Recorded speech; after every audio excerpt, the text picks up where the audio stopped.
So yeah, you want to start off changing the shutter first. You want to get the shutter speed as long as possible. I usually go to about 20 seconds. Once that hits its limit of 20 seconds, then I'll start on the ISO. I'll start changing the ISO. I don't worry too much about star trails when I'm doing time lapses. So the 20-second interval that I use for this camera, which is a D850, it's a high megapixel. So anything after about 10 seconds really starts to show star trails in my camera, but I don't worry about that too much just because it's a time lapse and not a still image. So like I said, not that big a deal to me. So I'll go all the way up to 20 seconds. That's the best way. Now I'm gonna go ahead and jump on the camera here. I'm gonna monitor it. And if there's anything that changes, anything I want to show you guys, I'll talk to you in just a second. All right, guys, so that was an awesome night. One thing I didn't take into consideration was the moon. The moon was about half full, so it was pretty bright out there. I didn't have to adjust too much. I actually ended up, I think, ISO 1250, f6.3, and I think my shutter speed was right around 20 seconds, like I told you guys.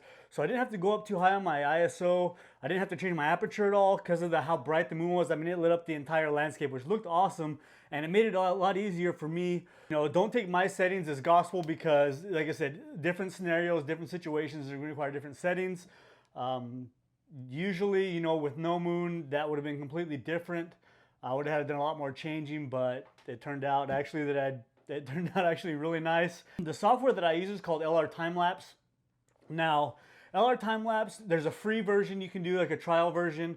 I recommend you guys do that first. What I'll do is I'll put a link in the description to the website. And this isn't a full tutorial on the LR Time-lapse software. I'll link you guys at the end of this video. The guy Gunther, who actually developed the software, has a YouTube channel that does tutorials on complete tutorials. There's tutorials on the website. But I'm going to go through each individual module that I use in my workflow. So we're still going to go through some of it, but if you guys want a full comprehensive tutorial, there's a lot of them online here on Gunther's channel. So I'll link you guys to that at the end of this video. But let's go ahead and jump on the computer here. So I've got LR Time-lapse already opened up. And you guys can see here as I hit play, looks really great. But then as soon as that sun goes down, you guys are going to see this flicker.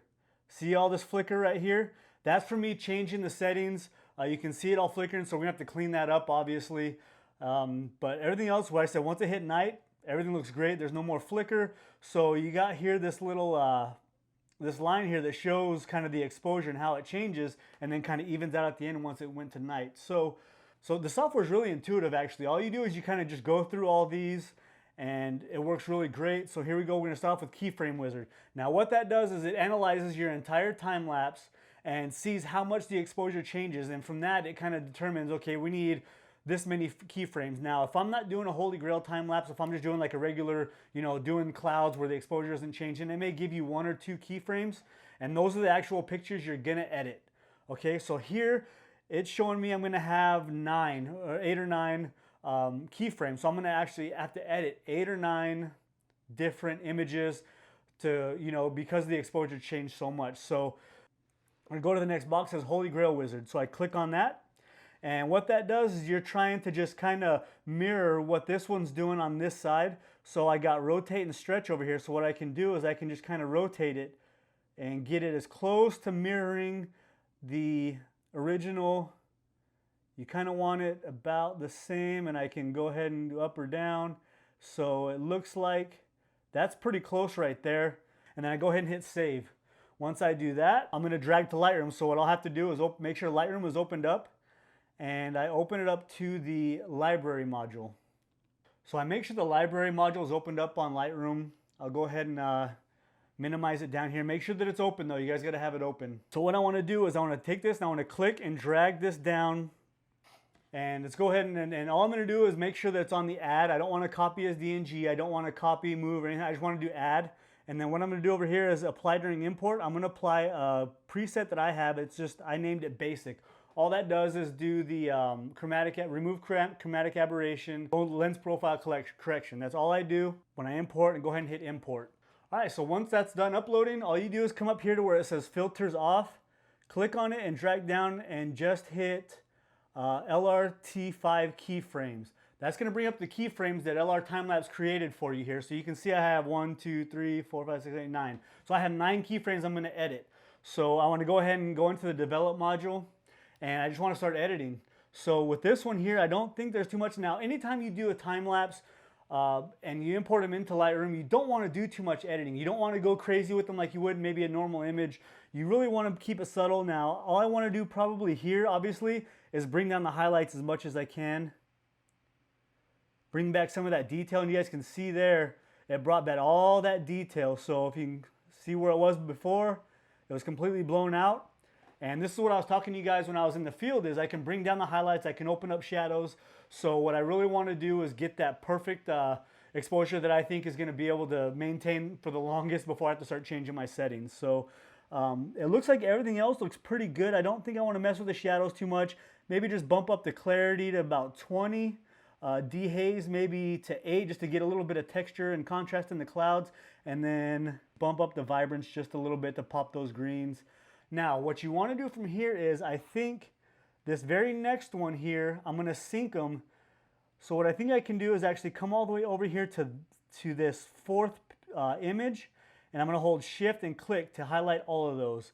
Now normally when you're wanting to sync all these images, you would come over here to the sync tab. But when you're doing LR time-lapse, it's actually different, and you'll see this in the tutorial if you guys watch the Lightroom or the LR time-lapse tutorials. But you want to come up here to this little icon up at the very top. You want to click on it, and it says Sync LR time-lapse keyframes. That's what you want to use to sync these, not to sync in Lightroom. So now I'm going to go through and look at these and see if there's anything I want to do. So this one looks pretty good. Alright guys, so I just want to speed through this, something you guys can see if you watch the LR time-lapse tutorials on how to edit this stuff. So I will go ahead and save you guys the time by fast forwarding through all this, because it's pretty boring and pretty basic too. So anyway, let's skip ahead to the next part. So what I want to do now is I want to hit G. So come back up to Group, Command A or Control A if you're on a PC, to make sure all these are highlighted. So this is an important step. So what you want to do is come up here to Metadata. Come down to Save Metadata to Files. What that's going to do is that's going to save all the metadata to everything. Now we're going to come down here, go back into LR Time-lapse. Now you're just going to hit Reload. So like I said, this is just progression. You go right through. It's really intuitive. So come down here, hit Reload. So the flickering is still there, obviously. All right, so now we hit Auto Transition.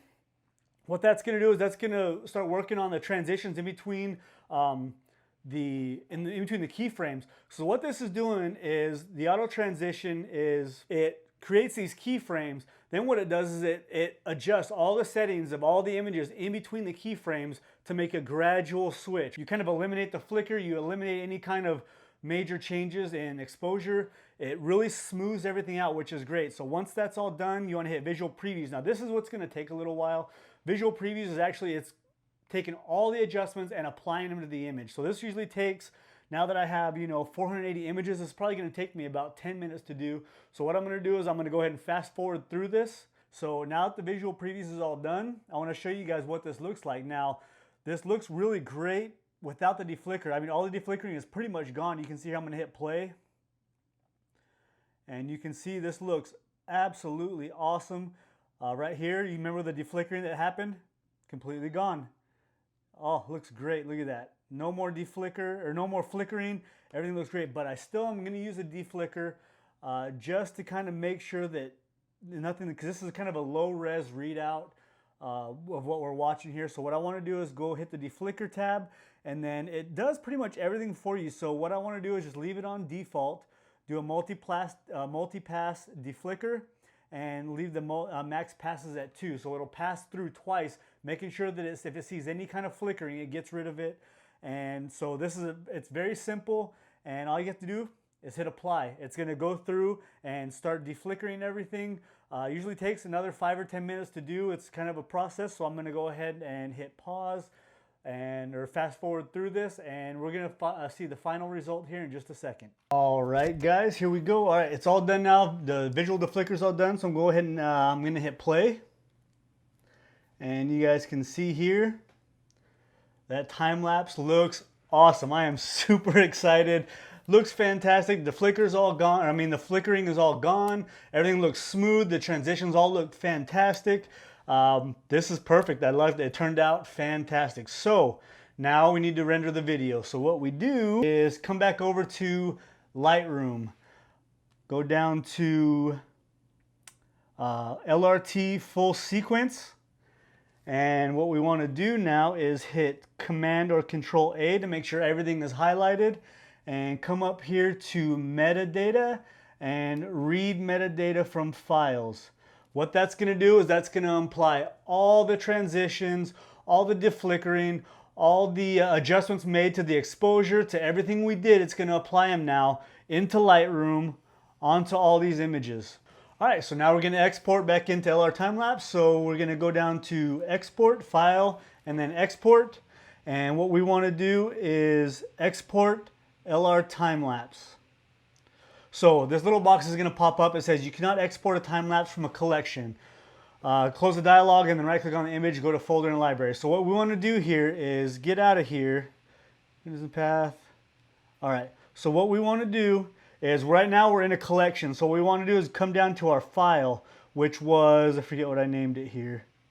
Holy Grail Time-lapse. Okay, Holy Grail RAWs. So we are back here. So we're still in the same. We're just going to the folder. So now we got to export actually out of the folder instead of out of a collection. So now that I clicked on that, everything's still highlighted. So now we're going to come back in here to File, Export.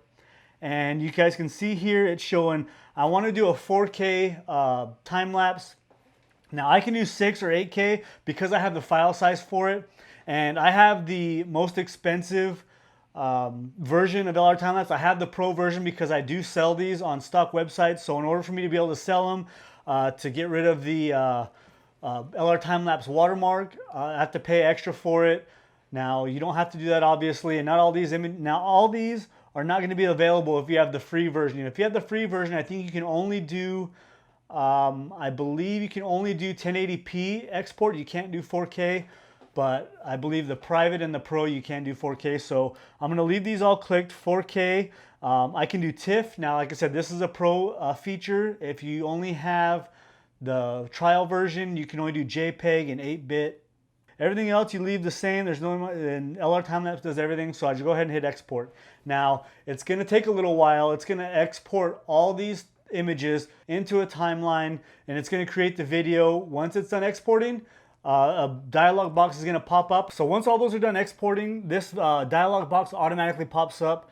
Now what this does, you can kind of refine and fine-tune your time-lapse. So over here, I don't mess with anything. I keep it at ProRes. That's the codec I use. Output's going to be 4K UHD. That's 3840 by 2160. So it's a 4K 16:9 crop resolution. Frame rate's going to be 24. I keep all this the same, color sampling at 422, wide gamut. I don't touch any of that. So right here it says force output at 16:9. That's the 4K normal resolution and aspect ratio. So what I do here is I can move this up and down, and you can see the red box and see where exactly I want to frame this. So all I got to do now is render the video. So that's it, guys. I'm going to render the video right now, and I'm going to show you guys now the final result. Here you go.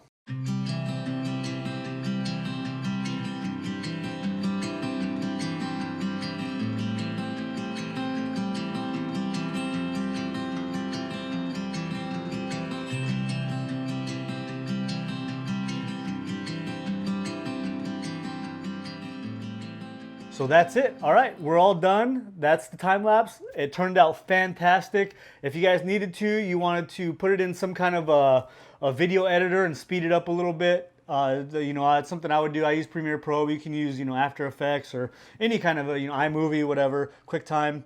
So, all right, guys. Well, that's pretty much it. That's just a general idea of how I would go about doing a Holy Grail time lapse. Now, obviously, like I said before, and I've said it a couple times, your settings are all going to depend on your situation. Moon, whether you're on a city or a landscape, buildings, lights, all that kind of stuff. So it can, you just got to kind of figure out what your settings are and then just kind of adjust it from there. So that's it, guys. Thank you guys so much for watching. I really appreciate it. I hope you guys learned something from this. If you did, give me a thumbs up, hit that subscribe button if you're not subscribed already, and I'll see you on the next one.